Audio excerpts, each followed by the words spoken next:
안녕하세요. 사연을 부탁해입니다. 오늘의 사연을 소개하겠습니다. 저녁 식사를 하던 중 부모님께 조용히 말했어요. 엄마, 아버지, 저 할 말이 있어요. 왜? 혹시 취업한 거야? 여보, 내가 서진이 부담 주지 말라고 몇 번이나 말했잖아. 서진아, 엄마 말은 신경 쓰지 마라. 아버지가 양미간을 잔뜩 찌푸리며 엄마를 나무랐습니다. 아니에요. 대학 졸업한 지 한참 됐는데 아직도 이러고 있으니까 당연한 거죠, 뭐. 아니다. 내가 들어보니 요즘 젊은 사람들 대학 졸업하고 집에서 내내 노는 사람도 많다고 하던데 네가 최선을 다하고 있는 모습만으로도 아버지는 그냥 고맙구나. 아들, 아직 한참이니까 걱정하지 말고 힘내. 아버지가 뒤에 딱 버티고 있을 테니까 아무 걱정도 하지 마. 아버지는 항상 네 편이다. 아버지가 제 어깨를 토닥이며 용기를 주고 있었는데요. 옆에서 듣고 있던 동생이 박수까지 치면서 말했어요. 와, 우리 아빠 완전 멋지다. 난 아빠가 우리 아빠라서 진짜 좋아. 아유, 당신은 맨날 인기 관리나 하고 있고 이 집안에서 항상 나만 나쁜 역할을 하지. 엄마가 불만스레 우리를 둘러보고 있었는데요. 잠시 숨을 고른 뒤 제가 힘겹게 입을 뗐습니다. 그래서 말인데요. 사실 다음 주부터 출근하라고 연락받았어요. 뭐? 그게 정말이야? 그럼 빨리 말을 하지 않고 뭘 그렇게 꾸물거리고 있어? 언제 그랬냐는 듯이 한박 웃음을 지으며 엄마가 물었어요. 그 모습에 조금은 미안한 마음이 들었기에 제가 고개를 떨군 채 입을 닫아버렸는데요. 제 표정이 심상치 않음을 느꼈던 것인지 아버지가 걱정스레 입을 열었습니다. 아들, 괜찮으니까 말해봐. 왜? 원하던 회사가 아닌 거야? 그게 대기업이나 중견기업이 아니고 그냥 작은 중소기업이라서 죄송해요. 중소기업? 그게 뭐 어떻다고 그래? 취업을 했다는 게 중요한 거지. 아버지가 애써 표정 관리를 하며 위로하고 있었는데요. 제 입에서 중소기업이라는 단어가 나오자마자 눈만 깜빡이고 있던 엄마가 믿을 수 없다는 듯이 물었습니다. 대기업은 아니어도 중견기업 정도는 들어갈 줄 알았는데 중소기업밖에 안 되는 거야? 네가 스카이를 나온 건 아니지만 그래도 나름 괜찮은 대학을 나왔는데 너무한 거 아니니? 그러게 미안해 엄마. 근데 내가 문과다 보니 아무래도 쉽지가 않더라고. 그럼 넌 그 회사에 갈 생각인 거야? 그래야 할 것 같아. 언제까지 이렇게 지낼 수는 없는 노릇이잖아.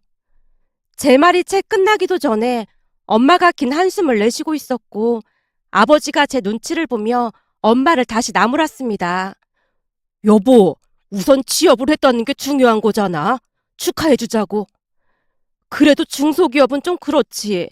내가 듣자 하니 처음부터 그런 회사에 들어가면 이직하기도 쉽지 않다고 하던데. 그동안 우리 아들이 실망시킨 적 한 번도 없었잖아. 그러니까 우리 아들 한번 믿어보자고. 아들, 네가 그러기로 결정했으면 아버지는 무조건 찬성이야. 아버지의 격려에 쑥스러운 마음이 들어 제가 머리를 긁적이고 있었는데요.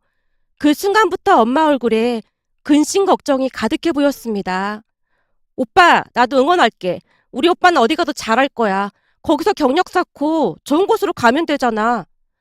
동생이 엄마 눈치를 봐가면서 응원을 해주고 있었습니다. 그 뒤 저는 중소기업에 입사를 했습니다.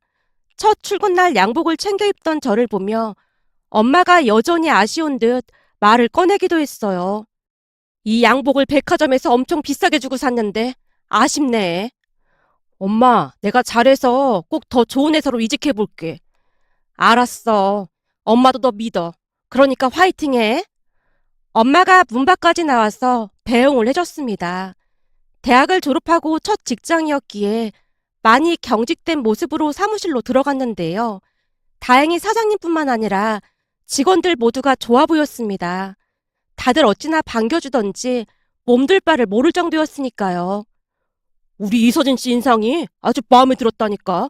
딱 내가 원하던 직원이었어. 앞으로 잘 부탁해. 네, 사장님. 열심히 하겠습니다. 우리끼리는 그렇게 격식 차릴 필요 없어. 지내보면 알겠지만 우리 회사는 직원들끼리 가족같이 지내고 있거든. 사장님이 가족이라는 단어를 어찌나 강조해서 말을 하던지 처음에는 약간 의심마저 들었다고 해야 할까요? 하지만 제 기호와는 달리 회사 분위기는 정말로 가족 같은 분위기였습니다. 사장님은 부모님이 꽤 부유했던 편으로 많은 도움을 받았다고 합니다. 그러다 보니 회사 복지도 나쁘지 않았습니다. 아니죠. 오히려 놀랄 정도로 좋았습니다.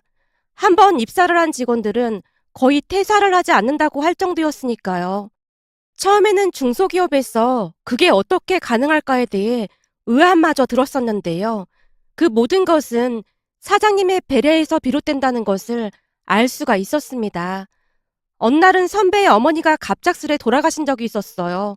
소식을 듣자마자 사장님께서 조화를 보낸 건 말할 것도 없었고 장례 용품까지도 지원을 해줬습니다. 거기다 직원들과 함께 밤새 장례식장을 지키기도 했어요. 다음 날은 수고했다며 직원들을 일찍 보내주기도 했고요. 그것뿐만이 아니었습니다. 장례식을 마치고 출근한 선배가 눈물까지 글썽이며 사장님께 감사 인사를 했는데요.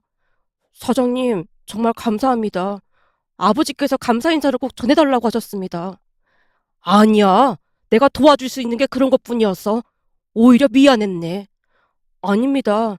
사장님께서 어머니 수의에 신경 쓰라는 말에 처음에는 무슨 뜻인지 잘 몰랐는데 부의금 금액을 확인하고는 얼마나 눈물을 흘렸는지 모르겠습니다.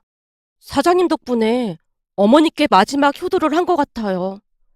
선배가 눈물을 뚝뚝 흘리고 있었고 사장님이 진심으로 선배를 위로했습니다. 그 뒤 그 선배가 고맙다며 우리에게 밥을 샀는데요. 그날 선배의 입에서 어마어마한 말이 새어나왔습니다. 우리 집 형편이 좋지 않다는 걸 사장님께서 알고 계셨던 것 같아. 부의금으로 무려 500만 원이나 넣으셨더라고. 500만 원이나요? 아마도 장례식 비용 때문에 힘들까 싶어 그러셨던 것 같아. 난 말이야, 죽을 때까지 이 회사에 충성을 다할 생각이야. 이런 가족 같은 회사가 어딨겠어? 선배가 결의에 찬 표정으로 다짐까지 했습니다. 사장님은 마치 다른 세상 사람 같아 보였다고 해야 할까요? 시간이 지나면 지날수록 놀랄 만한 일이 한두 가지가 아니었으니까요. 가끔은 회식이라며 우리를 집으로 초대해서 맛있는 음식을 대접하기도 했는데요. 한우 파티를 하기도 했고 처음 보는 화려한 음식을 대접하기도 했습니다. 그래서였을까요?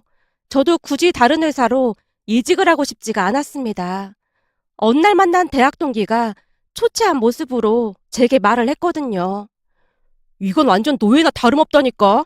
하루가 어떻게 가는지 모르겠어.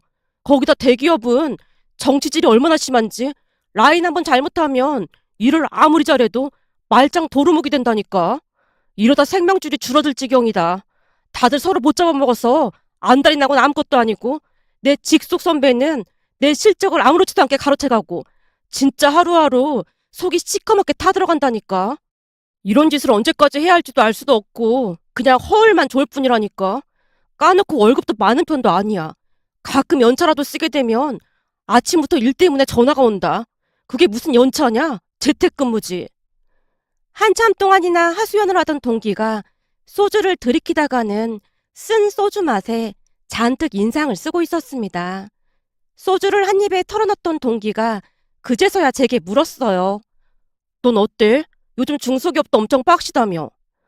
우리 회사는 사장님 인성이 너무너무 훌륭하셔서 전혀 힘들지도 않아. 혹시나 야근을 하게 되면 수당도 꼬박꼬박 챙겨줘서 월급도 나쁘지 않고 말이야. 진짜 그런 회사가 있단 말이야? 난 연장금을 올렸더니 팀장이 막 눈치 주면서 요즘 MZ세대들은 눈치가 없어서 너무 없다고 엄청 핀잔 두더라. 그 뒤로는 더럽고 치사해서 절대 안 올린다니까. 그날 내내 동기의 하소연만 들어주다 집으로 돌아왔는데요. 동기의 말을 듣다 보니 우리 회사가 더욱 자랑스럽기까지 했습니다. 그 뒤에도 많은 일들이 있었지만 굵직한 것만 작성해보자면 한 2년쯤에 지나고 대리로 승진을 했는데요. 회사 분위기가 워낙 좋다 보니 승진을 하고 나면 승진턱을 내는 게 관례처럼 되어 있었습니다. 승진턱에 대해 안 좋은 이야기만 들었던지라 딱히 달갑진 않았지만 다들 내내 승진턱을 외쳐대는 바람에 날짜를 정했는데요. 갑자기 직원들이 큰 목소리로 외쳐대고 있었습니다. 소고기, 우린 소고기 먹을 거야. 그 바람에 회사 직원들이 자주 간다던 소고기집에 미리 예약을 해놨고 예약한 날짜에 다 같이 식당으로 들어갔는데요. 직원들이 쉴 새 없이 소고기를 먹어대고 있었어요. 보나마나 금액이 엄청 많이 나오겠구나 하는 생각을 하며 계산을 하러 갔는데요. 역시나 70만 원 상당의 돈이 나왔습니다. 잠시 후 카드로 계산을 하는데 조금 쓰린 마음이 들기도 했습니다. 그렇게 곧 직원들과 헤어지고 제가 택시를 잡기 위해 도로가에 서 있었는데요. 언제 왔던 것인지 사장님이 제 옆으로 다가오더니 제 안주머니에 봉투 하나를 넣어주며 말했어요. 이대리, 오늘 아주 잘 먹었어. 이건 택시비나 해. 아닙니다. 괜찮습니다. 나야말로 이대리 덕분에 소고기 아주 잘 먹었어. 그럼 나는 대리운전 불러서 이만 가볼게. 사장님이 급히 발걸음을 옮기는 모습이었습니다. 택시를 타고 난 뒤 사장님이 준 봉투를 열어봤는데요. 그 안에 50만 원이나 들어있는 게 아니겠어요? 놀란 채 어찌해야 하나 고민만 하다가 선배에게 전화를 해서 물었더니 선배가 큰 소리로 웃으며 말을 했어요. 아, 그것도 우리 회사 관례야. 제 물음에 선배가 다시 웃을 뿐이었습니다. 시간이 지나면 지날수록 사장님의 마음 씀씀이에 큰 감동을 받은 채 아버지 다음으로 존경하는 분이 되었답니다. 나도 사장님 같은 사람이 되어야겠다는 다짐을 했을 정도였으니까요. 그러던 어느 날은 덩치가 어마어마한 남자 몇 명이 사무실로 들어왔고 한동안 사장님과 대화를 하더니 식사를 하러 간다고 했는데요. 어쩌다 보니까 저도 같이 따라가게 되었고 자세한 이야기를 들을 수 있었습니다. 알고 봤더니 그 남자들은 체대를 다니는 대학생들로 사장님 후원을 받고 있는 사람들이라고 했어요. 식사를 하고 온 뒤 사장님이 제게 그 대학생들의 사연을 말해줬습니다. 보육원에서 자라던 친구들인데 말썽만 피우고 그런 거 보니까 마음이 아프더라고. 그래서 내가 하나둘씩 후원하기 시작했어.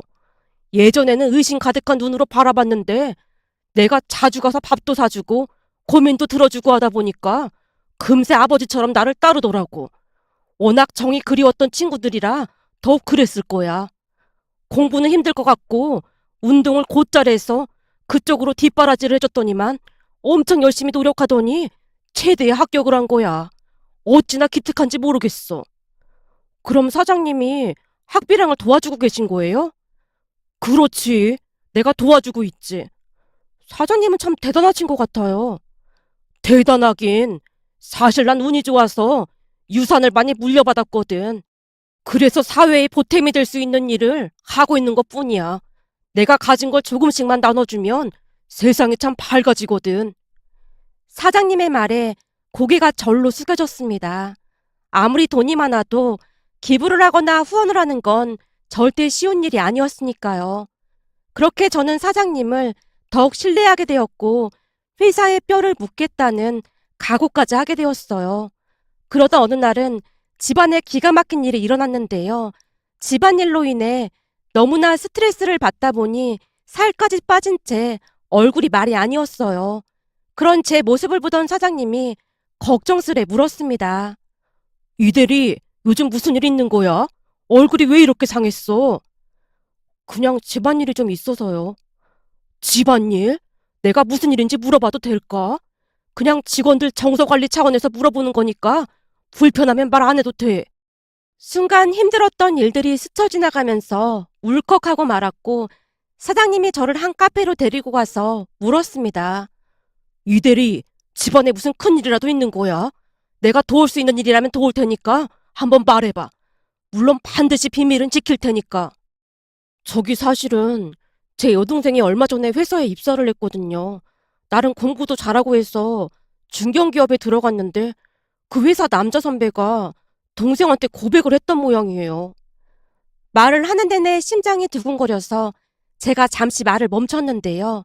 사장님이 다시 물었습니다. 근데 동생이 고백을 안 받아줬던 모양이구만. 네, 맞습니다. 동생이 정중하게 거절을 했다고 하는데 그 뒤로는 아주 집요하게 쫓아다니고 있나 보더라고요. 회사 사람들한테 둘이 사귀는 사이라고 헛수문까지 내고 다니는 건 말할 것도 없고 한 달 전부터는 동생 뒤를 밟은 모양인지 집까지 쫓아왔더랍니다. 집까지? 네. 집 근처에서 배회하면서 나오라고 전화하고 문자하고 난리를 쳐서 동생이 저한테 겁에 질려 있길래 제가 경찰에 신고를 했거든요. 근데 경찰은 딱히 물증이 없어서 도와줄 게 없다고만 하고 참 답답하더라고요. 제가 보니까 이 스토킹이 진짜 무서운 거더라고요.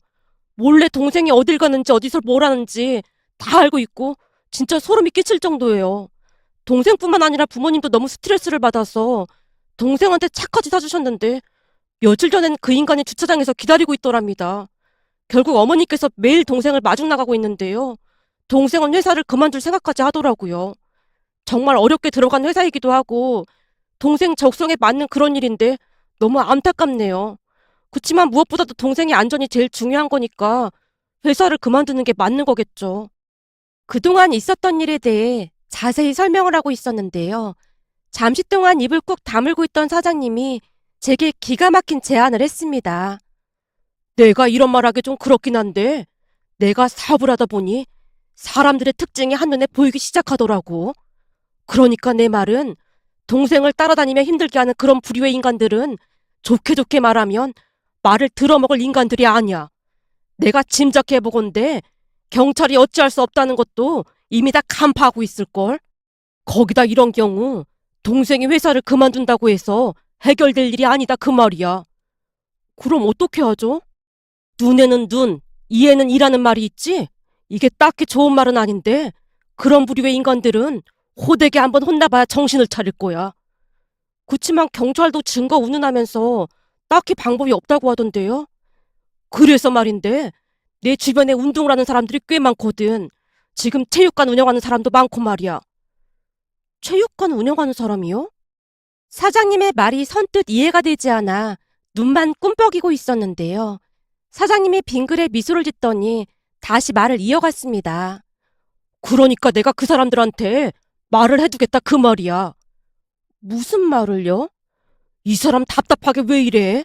무슨 말을 하겠어?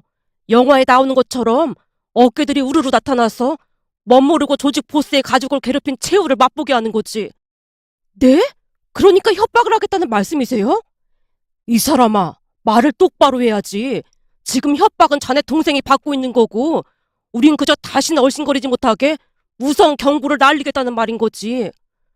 근데 그게 통할까요? 지금 자네 동생 안전이 우선인데 안일하게 이러고만 있을 거야?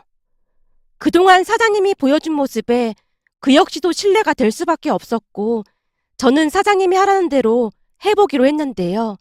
사장님은 즉시 작전을 개시하는 모습이었습니다. 내일 아침부터 자네 동생 출퇴근을 도와주러 갈 걸세. 네?